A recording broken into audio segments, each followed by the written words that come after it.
This week on the Taking 20 podcast. Thanks to the sacrifice of 2 Aslanti gods, the impact of the meteor was devastating, but not world-ending. For the better part of 1,000 years, Golarion existed in what was known as the Age of Darkness, with very little sunlight reaching the planet's surface. But Akavna's and Amaznan's sacrifices were not in vain.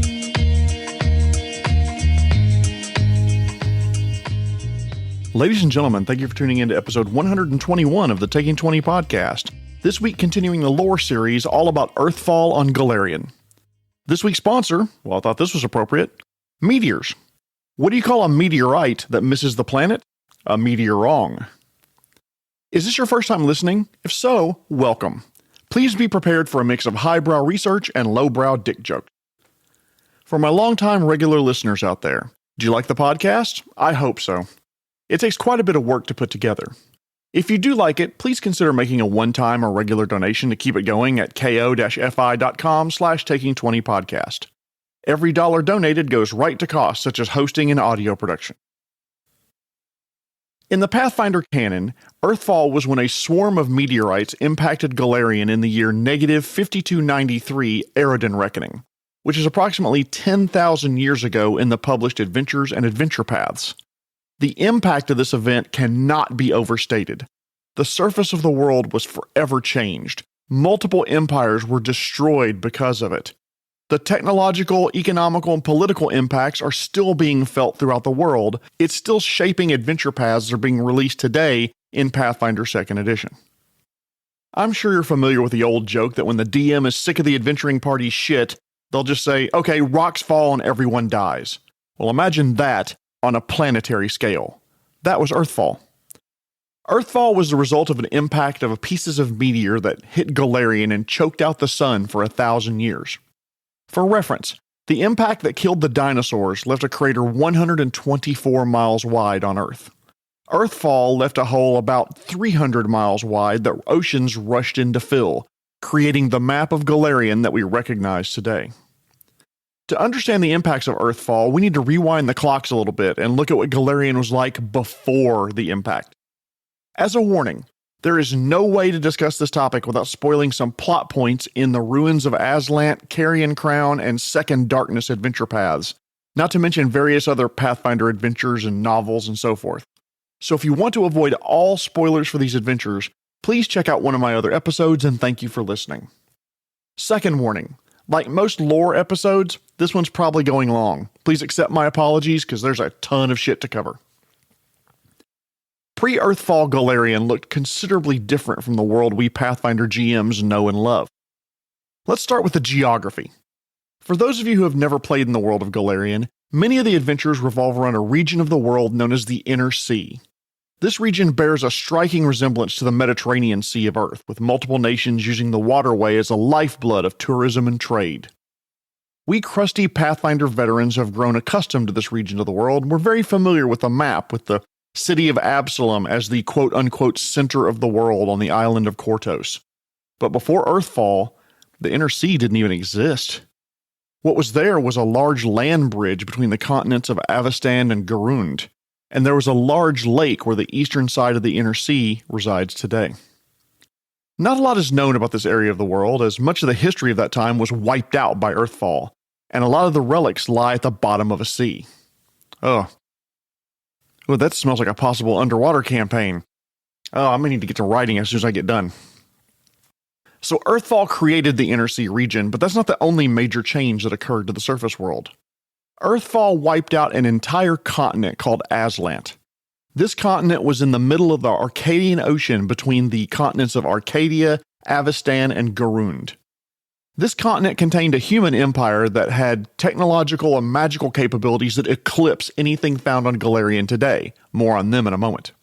Now, after Earthfall, where there was a giant landmass, there are only pockets of islands containing a diverse set of flora and fauna. Some insane mask-wearing Mordant Spire elves. Oh, and a contractual dictatorship paradise run by a gold dragon called Hermia, but we do not have time for that right now. With the massive physical changes that came to the surface of the planet, political changes inevitably followed. We are used to an extremely politically diverse world of many kingdoms on Golarion, including the devil-worshipping Chelaxians, the fledgling democracy of Andoran, and the anti-religious nation of Rahadum. By contrast, empires before Earthfall were much bigger and there were fewer of them. Before Earthfall, there were primarily two large human civilizations that dominated the Inner Sea region: Aslant and Thessalon. Let's start with Thessalon. This is a nation that was founded because an Aslanti named Zen dared suggest that humans could learn something from other races. For that, the mystic rulers of Aslant said, "Get the fuck out." So Emperor Zen traveled to modern-day Varesia and founded his own nation of Thessalon, bringing an advanced nation to the people who lived there. He set up important lieutenants that would eventually become the Rune Lords, each specializing in a school of magic and focusing on one of the 7 virtues of rule: charity, generosity, humility, kindness, love, temperance, and zeal.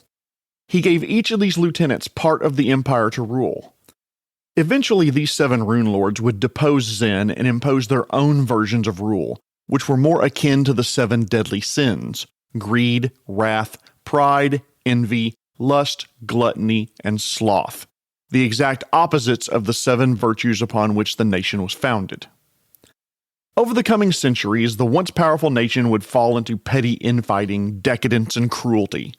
The 7 Rune Lords emptied the nation's coffers to build ever more outlandish monuments to themselves. By the time Earthfall happened, the nation was all but destroyed anyway.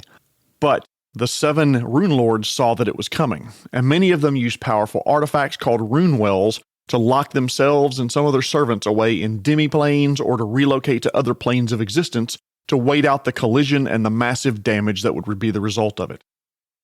Once Earthfall happened, the nation of Thessalon was largely destroyed with only some artifacts remaining for years, until a few adventure paths happened and the re-emergence of some of the Rune Lords of old. Meanwhile, the previously mentioned nation of Aslant consisted of a vast empire of near mythical strength humans that took up the entire continent of Aslant. Wait, the nation of Aslant was on the continent of Aslant? Well, that's just convenient naming. Next you'll tell me they spoke Aslanti or something. What, they did? Well, that's just damn lazy. Anyway, Aslant was the first nation of humans, founded well before Thessalon and contained magical and technological wonders. They had researched the depths of magic and technology that the world still hasn't been able to match. They had machines that were servants, scouts, defenders, and workers, and they were a hybrid of technology and magic. They created the magical Ioun stones, little gemstones that were always known that can orbit a user's head and provide some benefit depending on the type of stone. But further exploration has revealed that some of these devices are the equivalent of hard drives, computer CPUs, and even soul gems like those found in Skyrim. They created ships of living wood, buildings with rock-hard transparent ceilings and magically treated stone, even telescopes that they could use to view the farthest reaches of space. Not only were they technologically advanced, their magic was very powerful as well, with artifacts that still survive to this day, that provides everything from bonuses to knowledge and wisdom, to even some that can make you a more effective leader. As powerful as the Aslanti were, and believe me, they were, they owe their entire civilization to a mysterious group of undersea aberrations called the Algolthu. Most common Algolthu that you run across are aboleths. If you rewind the clock a few thousand years, the Aslanti were just a bunch of cave-dwelling or nomadic humanoids who had very limited technology, probably close to Stone Age humans. The evil, ocean-bound Algolthu were fond of genetic manipulation. For reasons lost to time, they meddled with the Aslanti and set them on the road to becoming a civilization, with farming, cities, and eventually magic and advanced technology. Now, for those of you that don't know, Algolthu and aboleths look like three-eyed fish. They have a very limited capability of existing outside of the water. So they rely on mind control and telepathy for creatures that live on land to do their bidding outside of the oceans. That being said, as the Aslanti advanced, they no longer felt that they needed the Algolthu anymore. They began ignoring them entirely and finally even believed that they were superior to the ocean-bound creatures. If there's one thing aboleths can't stand, though, it's to be disrespected. So they responded in a completely reasonable and rational manner. Did the Algolthu send a representative to the Aslanti to talk it out? No. Did they send a lengthy complaint letter to the Golarion version of the United Nations? Nope, not that. Did they get into a hair-pulling fistfight at the local natatorium? No, not even close. They took the very rational response and decided to crash a meteor into the planet, killing everything living on the surface, because that's how aboleths roll. I know that's my first choice. Someone says something mean to me, disregards my opinion, or double parks at a restaurant. Time to destroy their house with a meteor pulled from the depths of space. Look, all I'm saying is, if you could call a meteor to smite your foes, wouldn't you do it at least occasionally? The thing is, the magic of the Algolthu could reach into the far reaches of space, and they found, quote, the body of a star made of poison and metal, end quote, that they could hurtle at the planet to destroy all life on the surface. Meanwhile, they would be happy and healthy at the bottom of the ocean.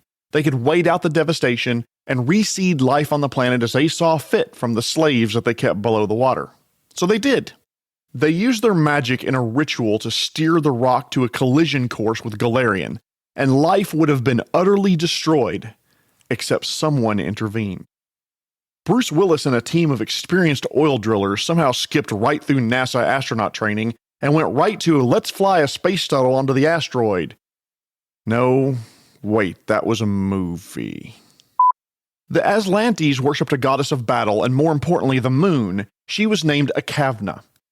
She figured out what the Algolthu were up to and moved the moon effectively, herself, into the path of the world-ending rock. The impact shattered the moon and the meteor into thousands of slower-moving pieces, slaying the goddess in the process. Akavna's love was the Aslanti god of magic named Amaznan. When she sacrificed herself to save the world, he realized what the Algolthu were doing and sacrificed himself to render the Algolthu's magic inert, which slowed down the shards even more. Thanks to the sacrifice of two Aslanti gods, the impact of the meteor was devastating, but not world-ending. The impact of these thousands of shards of the moon and of a poisonous rock sent plumes of dust and smoke and ash up into the atmosphere. In the remote continent of Tianjia, volcanoes erupted from the impact, further adding to the particulate matter choking out the sun's rays. For the better part of 1,000 years, Golarion existed in what was known as the Age of Darkness, with very little sunlight reaching the planet's surface. But Akavna's and Amaznan's sacrifices were not in vain.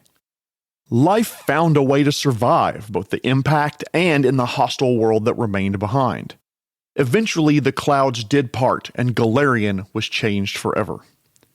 Humans were weaker than they once were, no longer as strong as their ancestors, but they survived.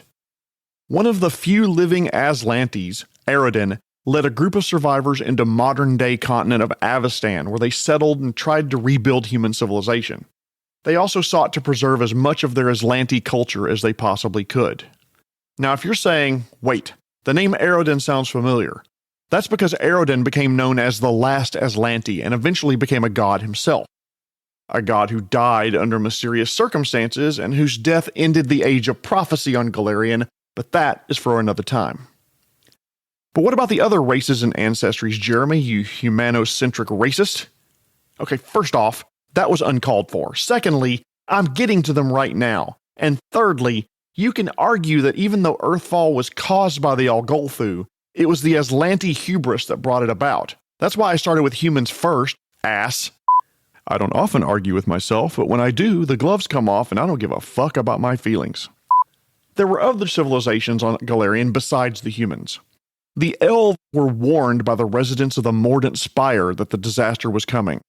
Wait, haven't we heard that name before? Like the same Mordant Spire where the crazy elves live today? Yep, the very same ones. Most of the elves used the, and I am going to mispronounce this, Sovereign Stone to leave Golarion for their home of Sovereign on the planet Castrovel through magic portals. They did not return to Golarion for 8,000 years. Most of the elves left, but not all of them. Some of them remained and retreated underground and eventually became the Drow of the Darkland. The dwarves had not yet emerged on the surface of the planet. They were at home in the Darklands when their god Torag gave them a prophecy. When the ground shakes beneath your feet, you should press upward towards the surface. Earthfall shook the planet to its core, and the dwarves viewed that as, yep, that's the sign, and began what they would later be called the quest for sky.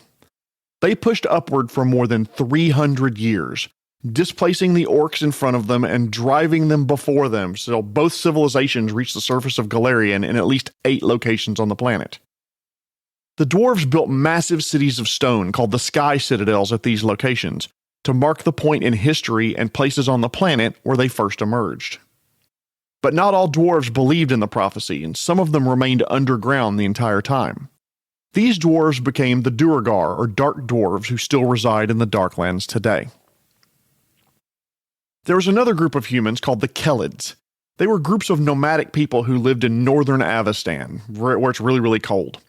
They survived Earthfall by retreating into their caves and largely remaining there until they were driven out by the orcs, who were driven out by the dwarves, who only took the actions they took because Torag said they should. Next, for our purposes, are the Cyclopes, or Cyclopses if you prefer. They had 2 major civilizations at the time, and the largest of which was the nation of Golgon, where the Shackles, Meteor Island, and the Eye of Abednego are now. The entire civilization had been in freefall since the war with the underground serpent folk.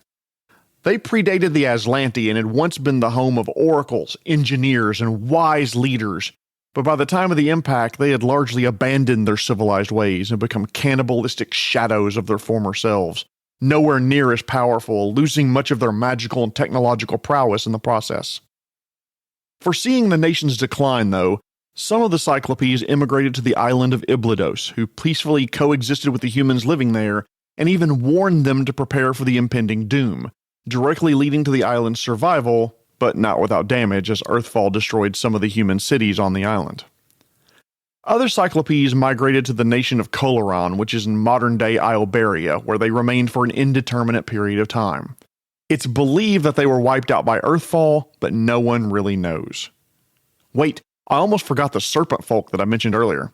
They had an empire called Sekamina that spread in the Darklands across multiple continents.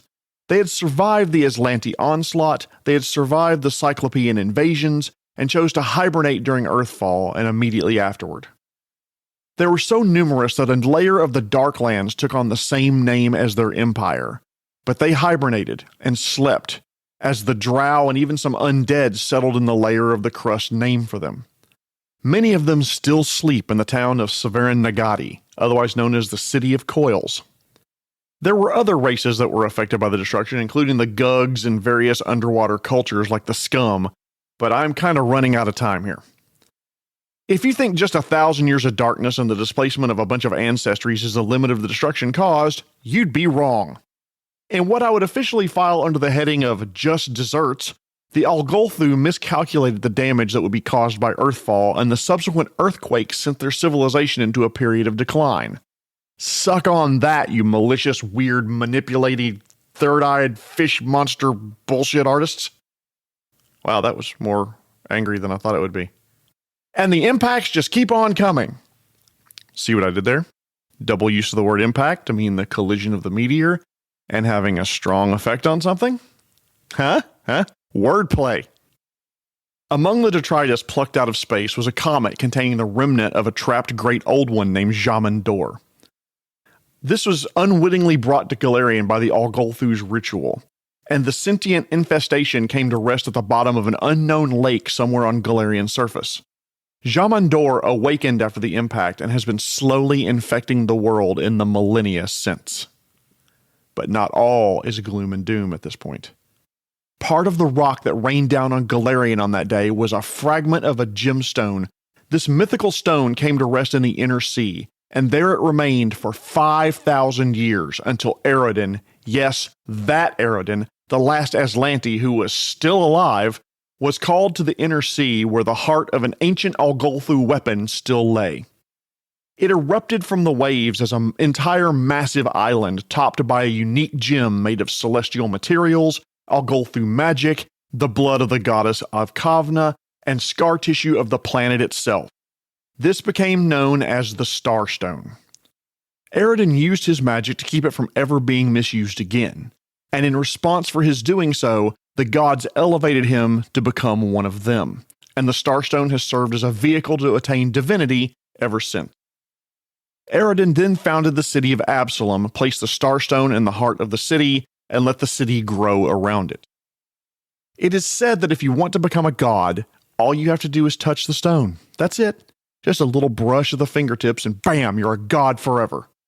Never mind the fact that only 3 have ever successfully done so, and that there are, if cover artists to be believed, dozens of dead bodies around the Starstone who got oh so close, but still failed. So in summary, because the Algolthu got all cloaca hurt, they destroyed a continent, split another, wiped out a few civilizations, drove others into caves. They condemned the world to 1,000 years of darkness and brought a great old one to the planet to slowly corrupt it to its will. All because the Aslanti weren't being sufficiently deferential to them. But without them, we wouldn't have the Golarion we know and love. The surface would be a lot less diverse. Humans would be even more racist. There'd be no test of the Starstone in case your character ever wanted to become a god. You can't crack a planet without breaking a few omelets. Wait, no, that's not the saying. Wordplay! There's so much more that we could get into, but I am completely out of time at this point. Wait, I almost forgot about the god Zon-Kuthon returning to Golarion in the Age of Darkness, because it's technically fulfilled. Too bad we're out of time, Past Jeremy. You'll have to save all that crap for another episode. No, wait, the rise of New Thessalon, the Viper Wall, demons on the moon. What actually happened to the Aslanti that survived? Don't make me choke you. I said you're out of time, okay? No, okay, time to take a nap now. Tune in next week when we'll talk about that important concept, failing forward. Yes, harder. Wait, what? If you'd like to hear more about these topics or have a piece of lore you'd like to learn more about, please send me a message to feedback@taking20podcast.com or reach out to me on various social media outlets or my KO-FI page. Keep going, don't let up now. Before I go, though, shut up, I want to thank our sponsor, Meteors. Keep an eye to the sky for meteors if they've had too much to drink. They love to go streaking. Guess a good one. This has been episode 121, continuing the lore series all about Earthfall and Golarion. My name is Jeremy Shelley, and I hope that your next game is your best game. The Taking 20 podcast is a Publishing Cube media production. Copyright 2022. References to game system content are copyright their respective publishers.